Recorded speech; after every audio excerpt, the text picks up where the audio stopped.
So, what we have here is Damien's Evo 7 that we picked up about 2 weeks ago now. So for a little while, obviously we've been quite busy, moved into a new workshop, and basically been flat out for a while, hence the lack of videos. However, we're now sort of starting to get everything in order again so that we can go racing. So what we had been using was a blue VU Commodore U.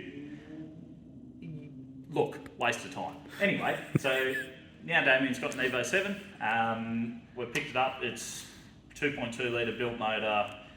It's got a larger factory frame turbo in it.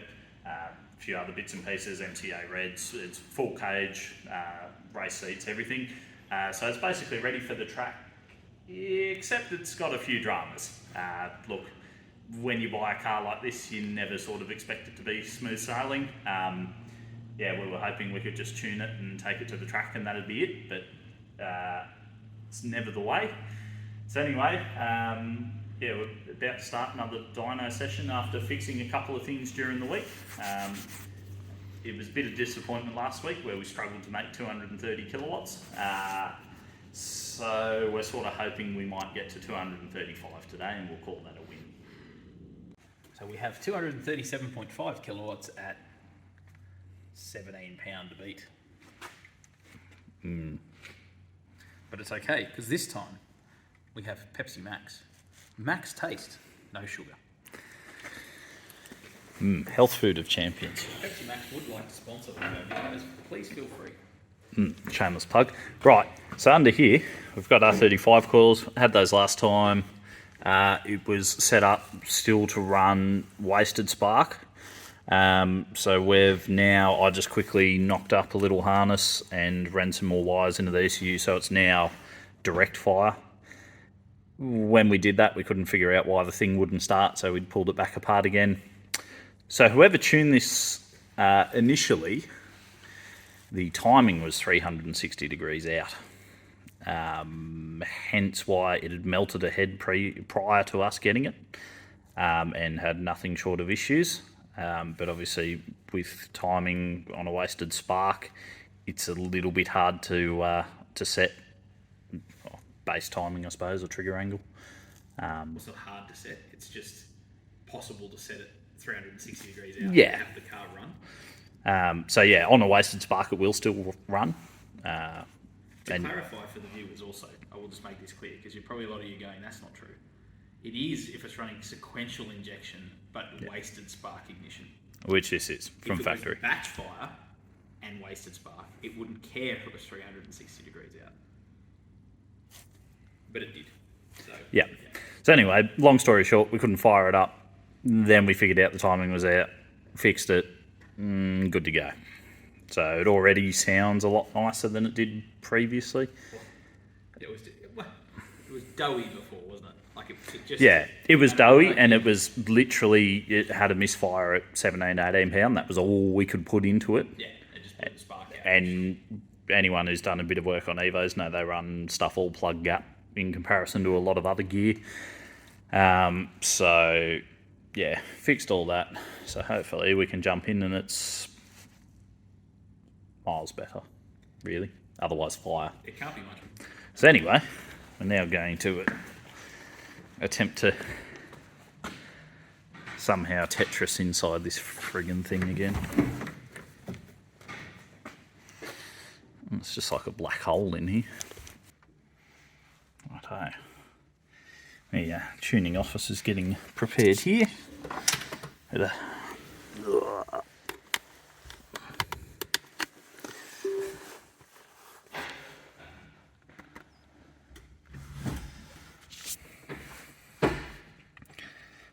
NSP software, miles better than ESP in terms of you actually, look, the program's already loaded. Now, are you ready for the Russian ballet dance? Yeah.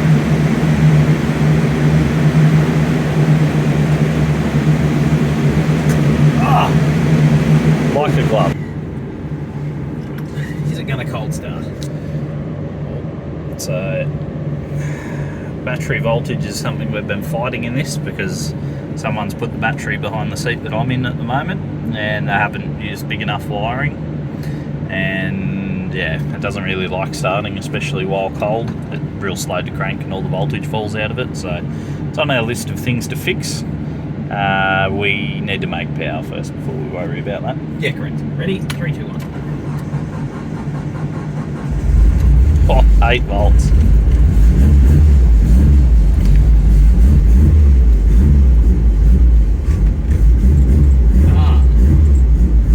Ladies and gentlemen, I'd like to introduce you to the world of a dyno tuner. Ah, yes. So what I've just realised is that a crucial piece of gear required to operate the dyno is in fact sitting over there on the dyno cabinet, which means I now need to extract myself from this horrendously uncomfortable seat and grab it once the car runs by itself. So Kyle, I need an answer from you here. Why is it all of a sudden the car won't idle, it's misfiring, and it barely makes it over 40 k's an hour? That is the question of the hour. Yeah, good, thanks. Yeah, welcome to the world of cars, where they do shit you're just not ready for. Literally drove the Evo onto the dyno, was running perfectly. Yeah. And we started filming, and now it doesn't barely run at all. So I therefore blame YouTube. Oh, well, I guess we better investigate that. Yeah. Oh, how many times do I have to tell you, don't breathe under the dash? Yes. Actually, I should show everyone what it looks like under there. Let's have a look. So what Kyle made the mistake of doing is touching it. And this is why we were like, we hope we don't have to rewire the car. I am going to require a light here, Kyle. Yum! Someone paid big money for that. Yippee. Right, here we are, many hours later. No, but a mere 5 minutes. Yes, 5 minutes. We have no idea what fixed it. No, we did spark plugs and... We did a lot of things. Yeah, There's basically we had a misfire again, changed a whole bunch of stuff back, tried a whole bunch of stuff, and then it was all good. Right. Basically, that's the moral of the story. Something we did in that last round of things we tried when we were basically ready to give up, fixed the misfire, and here we are. So I'm just creeping up on it a little bit. We're going to definitely run out of turbo actuator. I think this will only make £25 all in, which is not going to be enough, but that's okay. As long as it's a healthy £25, that's all I care about. So we're going to do a run now. Let's see what happens.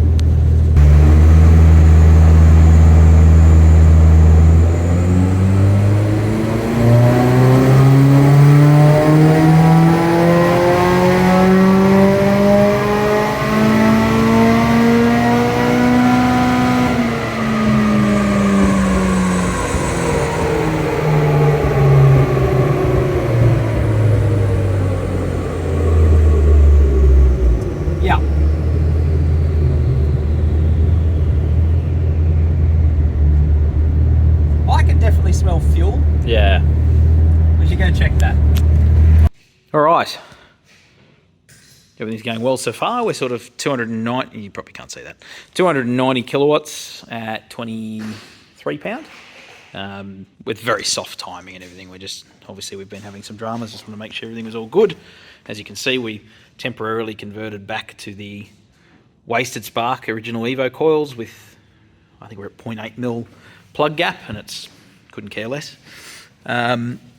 You're probably also not going to be able to see, but down the bottom of this first injector, you can't see, but the O-ring looks like it's pinched. So, because we've definitely got a fuel leak, you can smell it. So we'll fix that, and it'll easily make 300 watt on like 22 pound. And then, unfortunately anymore, we're going to have to replace that actuator down there, because this is just a preset actuator. We'll put a Turbo Smart adjustable actuator on it, something like 19 pound of gate spring. Then we can boogie. All right. So explain to everyone what we're doing now.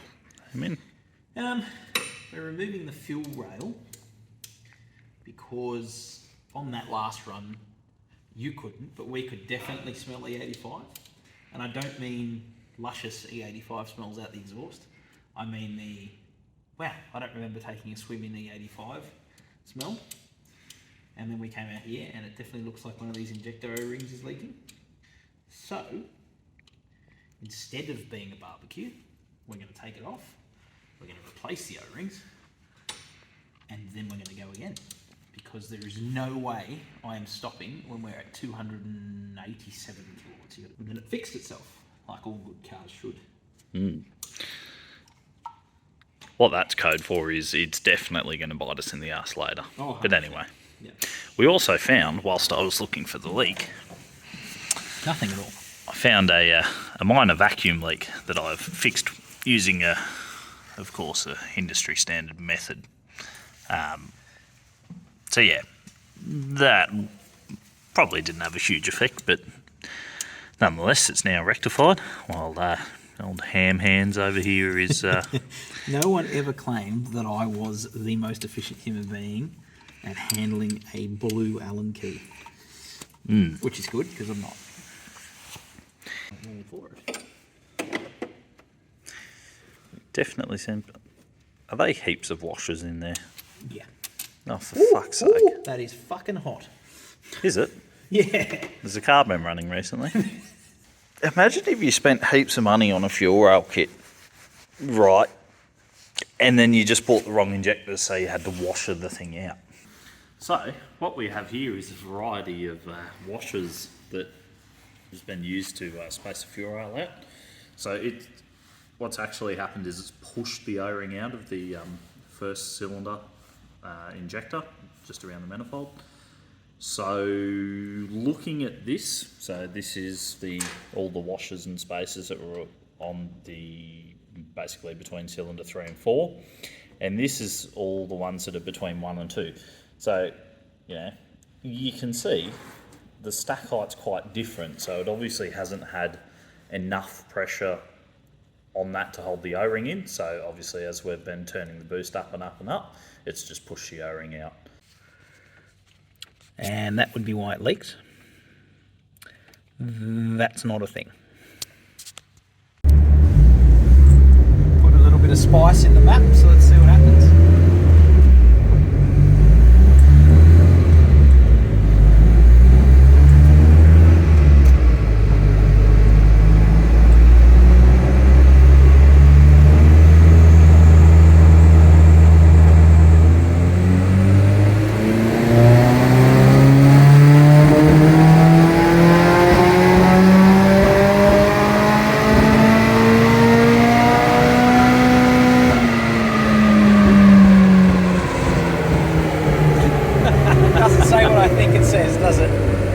It does say 298.2.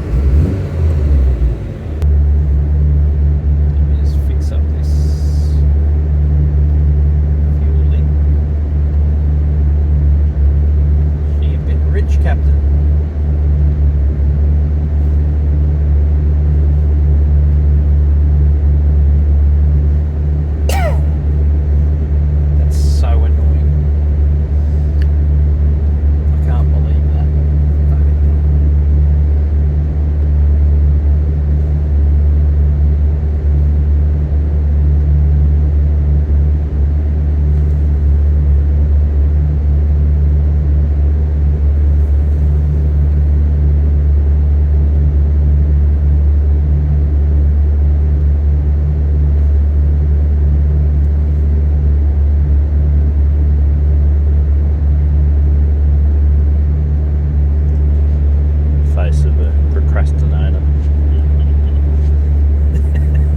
Sorry, I'm trying to keep the rods in. Nah, don't worry about that. Glue them back together. Glue it back together, you reckon? Yeah. Alright. I suspect this is just going to misfire again. Let's see what happens. 298 kilowatts, what a load of shit.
issues resolved.